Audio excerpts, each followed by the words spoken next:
Any questions, please? We'll go pretty quickly because pretty much we agree on most of the things, and you would know what most of those things are. Please, go ahead. Thank you, Mr. President. I'd like to know if you and the Prime Minister talked about having Israel pull back its troops before Hamas fully disarms. I know that's been an issue. Did you push for that today? Well, we talked about Hamas and we talked about disarmament, and they're going to be given a very short period of time to disarm, and we'll see how that works out. Steve Witkoff and Jared Kushner will be in charge of that from our side, but if they don't disarm as they agreed to do, they agreed to it, and then they'll be held to pay for them. And we don't want that. We're not looking for that. But they have to disarm within a fairly short period of time. Is Israel withdrawing its forces? Well, that's a separate subject. We'll talk about that. Mr. President?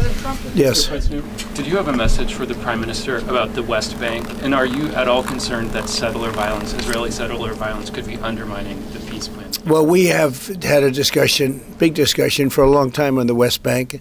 And I wouldn't say we agree on the West Bank 100%, but we will come to a conclusion on the West Bank. If I could ask, what is the disagreement? Well, I don't want to do that. It'll be announced at an appropriate time. But he will do the right thing. I know that. I know him very well. He will do the right thing. Yes? There is a growing fear of a confrontation between Israel and Turkey. How are you going to ease this tension given the fact that President Erdogan calls Mr. Netanyahu Hitler and compares Israel to the Nazis? Well, I know President Erdogan very well, and as you all know, he's a very good friend of mine.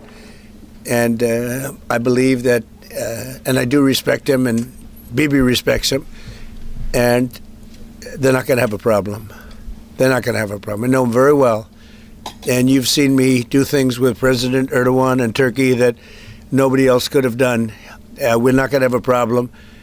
He's done a fantastic job. I'm with him all the way. I'm with Bibi all the way. Nothing's going to happen. Yes. Mr. President, are you concerned that Israel is not moving quickly enough to phase 2 of the peace plan? Well, I'm not concerned about anything that Israel's doing. I'm concerned about what other people are doing or maybe aren't doing. But I'm not concerned. They've lived up to the plan. They're strong. They're solid. And sometimes they don't understand when somebody violates something that you want to give them a second chance. Well, we'll give them a couple of second chances. But no, Israel's lived up to the plan 100%. Don't forget, we made the plan possible by taking out Iran. And speaking of Iran, I hope they're not trying to build up again, because if they are, we're going to have no choice but very quickly to eradicate that buildup. So I hope Iran is not trying to build up, as I've been reading that they're building up weapons and other things. And if they are, they're not using the sites that we obliterated, but they're using possibly different sites. We know exactly where they're going, what they're doing, and I hope they're not doing it because we don't want to waste the fuel on a B-2. It's a 37-hour trip both ways. I don't want to waste a lot of fuel. Okay? President Trump, because your last remarks regarding the pardon request of Prime Minister Netanyahu, Herzog office told us that you have not talked after the official request of Prime Minister Netanyahu pardon. Can you clarify to us? Did you talk Which about request it are you talking about? with the President Herzog, the Israeli President Herzog? Did you talk with him directly? President Erdogan? Herzog. The Israeli President. So you're talking Herzog. about pardon? Yeah. Oh, well, you got to say that. No, I think he's going to be in great shape. He's a wartime prime minister at the highest level. He's achieved tremendous success. And I'll say it, if you had 8 out of 10 prime ministers in his position right now, or before right now, maybe, you wouldn't have Israel any longer. Israel would not exist. I'd say two of them would, and 8 of them wouldn't. Those are not good odds. You needed a very special man to really carry through and really help Israel through this horrible jam. These are major factions, and it started with our negotiation with Iran. I think it probably started with Soleimani. That was really where you mentioned that today, which started with Soleimani. bad guy, doing bad things, hurting a lot of people, killing American soldiers and other soldiers. But it started right there, would probably be the starting point. And then from that point forward, but you have a wartime prime minister at the highest level. There could be other wartime prime ministers, but they'd lose. He won. And I think the people of Israel appreciate it. I think a lot of the people in the world appreciate it, actually. And because of that victory, we were able to get peace in the Middle East. If you had a different kind of a personality, if you had a weak person or a stupid person, and there are plenty of both of them, you would not have had success, and you might not have Israel. And you report for Israel. I know you're very proud of it, and you do a great job. You might not have a job because there might not be an Israel right now if you had a different prime minister. That's a big statement, but to me it's a very simple statement to make. I'm looking at Pete Hegseth, and he's sort of nodding. If they don't have a strong prime minister, Pete, you might not have Israel today. I think he'll go down in the record books. And, you know, I was a big help. I'll be honest with you, big help. Somebody said in the room, if you don't have Trump, you needed a proper combination of everything. And if you didn't have that combination, which they had, you would not have an existing Israel right now. And the people of Israel know it. That's why they like me, and it's why they actually like him. He's got a little bit of a love-hate more than I do over there. But you know what? Even the haters have a lot of respect for him. There's a lot of jealousy about him. A lot of jealousy. Jealousy is a bad word. But I believe you would not have Israel right now. So it's a big deal. Yeah, please. Mr. President, a recent poll showed that as half of Gazans would be willing to leave the Gaza Strip if afforded the opportunity to do so. Back in February, you said that all Gazans would leave. I heard that number today. Half of Gaza would leave. I've always said it. I said if they were given the opportunity to live in a better climate, they would move. They're there because they sort of have to be. I think it would be a great opportunity. But let's see if that opportunity presents itself. But we're helping the people of Gaza a lot. So is Israel, by the way. So we'll see what happens. But I saw that it was a poll. It was actually more than half the people would leave if they were given the opportunity. And I've been saying that for a long time. To me, it was common sense. So it's interesting. Why wouldn't countries accept them? Look, let's not talk about it because we don't want the controversy. Right now, we're helping Gaza.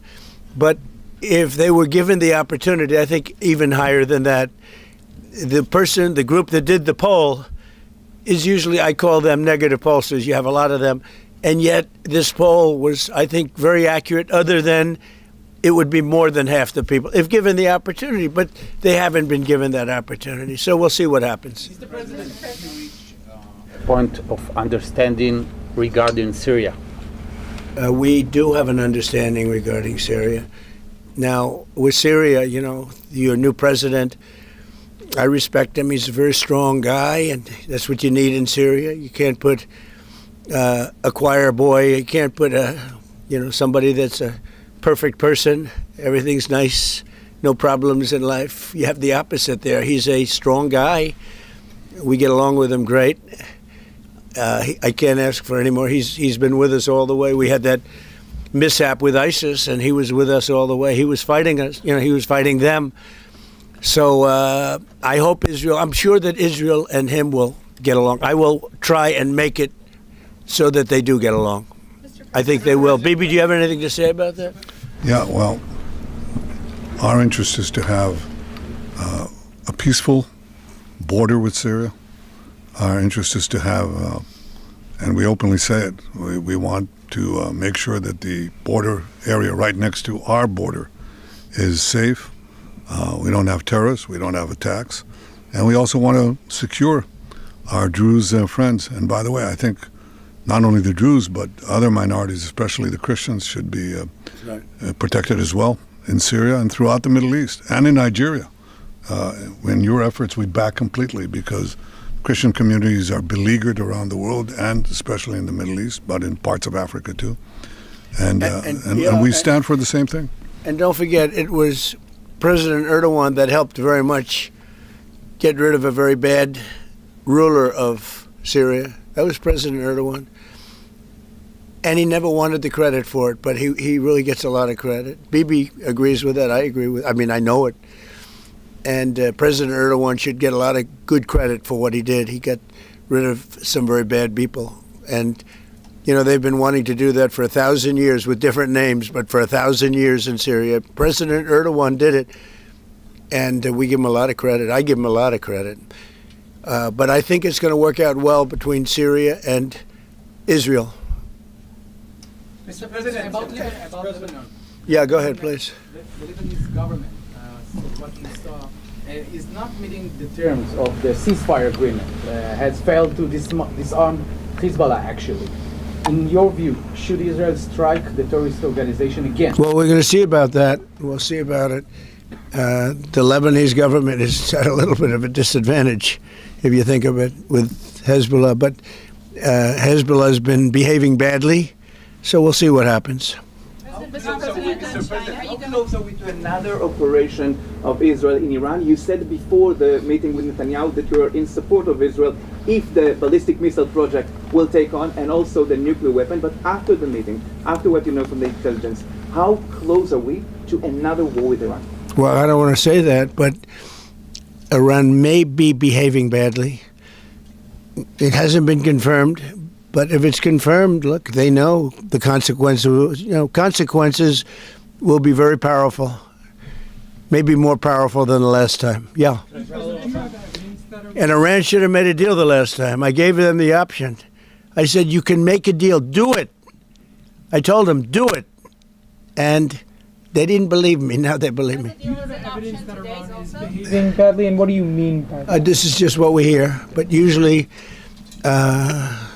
where there's smoke, there's fire. Have you heard the expression? But what do you mean related to the nuclear capability? Well, no, I'm hearing that they're not nuclear yet, but maybe nuclear too.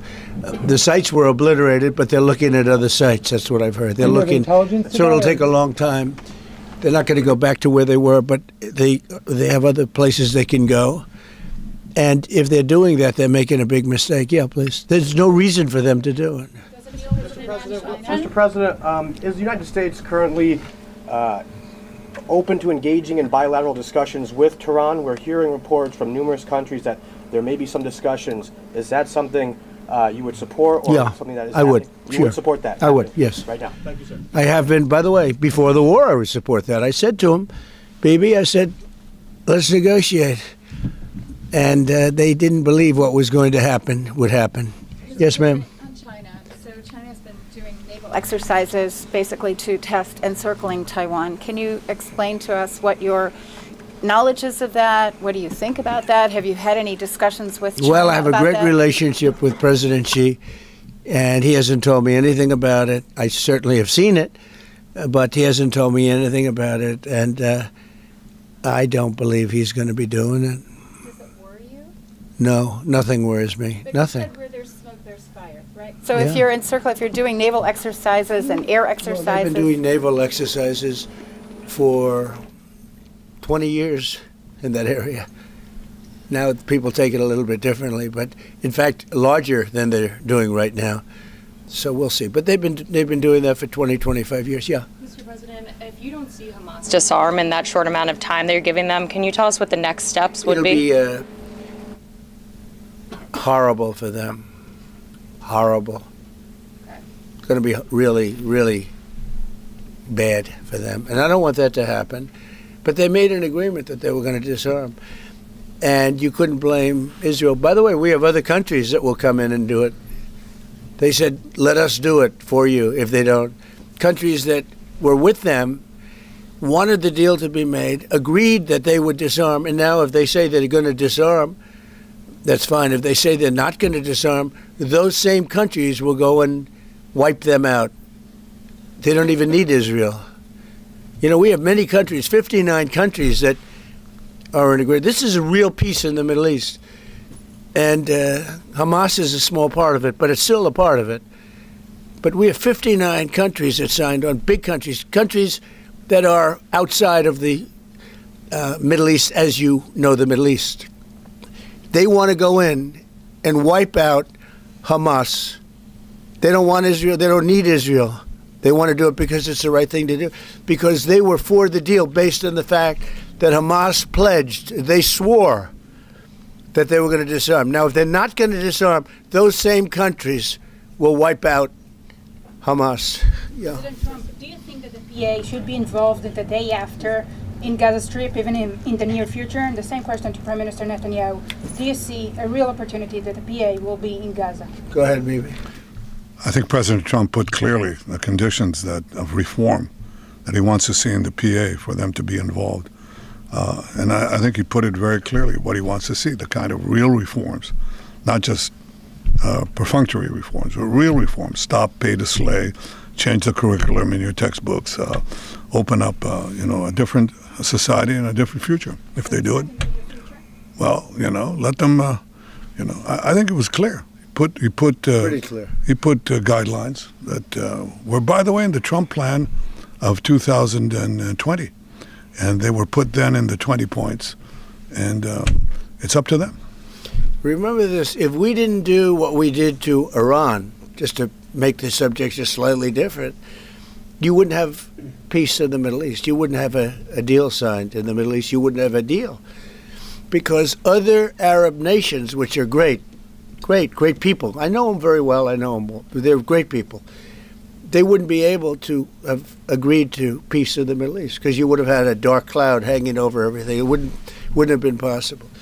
So Iran has been greatly reduced in power, prestige. I don't want to use the word humiliation because, they're trying to build up again. But we can't let them build up, because if they build up, there can't be peace in the Middle East. It was a mistake. When they wiped out Iraq and Iran were about the same power. And they fought each other with different names for 1,000 years. And then our country came out and blew up one of those two countries, namely Iraq. And all of a sudden, Iran had the whole Middle East all to itself. But that's not true anymore. That's not true anymore. Your Say plan, it. tell us something about your plan to expand the Abraham Accords. If you can tell us something about your plan to expand the Abraham Accords. Well, the Abraham Accords are a great achievement of Jared and everybody. It was one of the great achievements. They'll be expanded. Countries are already talking about expanding it, and they'll be expanded fairly quickly. Yeah, please. What about Saudi Arabia? Is it still on the table? The normalization? Saudi Arabia is great. We have a great leader, and a friend of mine and a friend of a lot of people.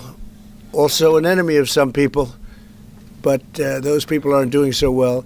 No, Saudi Arabia has been very good as far as I'm concerned. They've done everything that we can ask for. But normalization with Israel is on the table? They're getting along great with Israel. They will. And at some point, they'll sign the Abraham Accords. Mr. President, we know. So one of the big domestic tasks ahead of you is to pick a new chairman for the Fed. Yeah. You've said that you have one favorite, but you're also doing interviews. Still do. Hasn't changed. Yeah, I'll announce them at the right time. There's plenty of time. But in the meantime, we're doing numbers that nobody's ever seen. We have $18 trillion coming in. We had a 4.3% GDP. They thought it was going to be 2%. And that's despite the Democrat shutdown. Had the shutdown not occurred, we would have had an extra 1.25. Think of that. We are doing, and also despite the fact that we have a fool at the Federal Reserve. I mean, Biden reappointed him. It's too bad. You would have thought he wouldn't have done that. But he's an absolute fool who's building a new Federal Reserve, or he's doing a renovation of a building. Maybe he's up to $4.1 billion to do a renovation of a few very small buildings. It's the highest price in the history of construction. He's spending more money than any building has ever spent per square foot on the renovation of, as an example, I'm doing a magnificent, big, beautiful ballroom that the country has wanted, the White House has wanted for 150 years. It's a massive job, and it's a tiny fraction of that number. And we're under budget and ahead of schedule. Now, it's bigger than I told you. After realizing we're going to do the inauguration in that building, It's got all bulletproof glass. It's got all drone, they call it drone-free roof. So drones won't touch it. It's a big, beautiful, safe building. But it's a big project. For a tiny fraction of that, we're under budget and ahead of schedule. And they've wanted it for 150 years. Think of it, the Federal Reserve building, 2 buildings there, they don't know what they're doing. They're way over budget. I mean, this was built during the Biden administration. And I rode by it the other day, and it's headed by the head of the Federal Reserve. Too late, too late, Powell. Too late because he's always too late with interest rates, except before the election he was too early because that would have helped. That was supposed to help get her elected. It had no impact. We won all 7 swing states. But no. We're thinking about bringing a suit against Powell for incompetence. Because think of it, these aren't outstanding buildings. These are small buildings. He said $4 billion more. It's going to end up costing more than $4 billion. $4 billion. It's the highest price of construction. Again, Democrats, highest price of construction per square foot in the history of the world. There's never been. Gorgeous monuments are built for a much smaller price. So we're thinking about bringing a gross incompetence, what's called gross incompetence lawsuit. It's gross incompetence against Powell. And it was his baby. And the guy's just incompetent. I mean, there's nothing you can do about it. He's just a very incompetent man. But we're going to probably bring a lawsuit against him. Thank you all very much. I appreciate it. Bibi, congratulations. Thank you. When do you expect an announcement then on Powell's replacement? January sometime. And will you ask Jay Powell to resign? Well, he should resign. Entirely? Be a favor to the nation. But he's come close. I mean, we're getting pretty close. I would fire him. I'd love to fire him, but we're so close, maybe it. But maybe I still might. Will you sell F-35 to Turkey? Say it? Are you going to approve a selling of F-35 to the Turkey? We're thinking about it very seriously. And what is What your prevented- reaction to this? They'll never use it. Thank you, President. Thank you, President.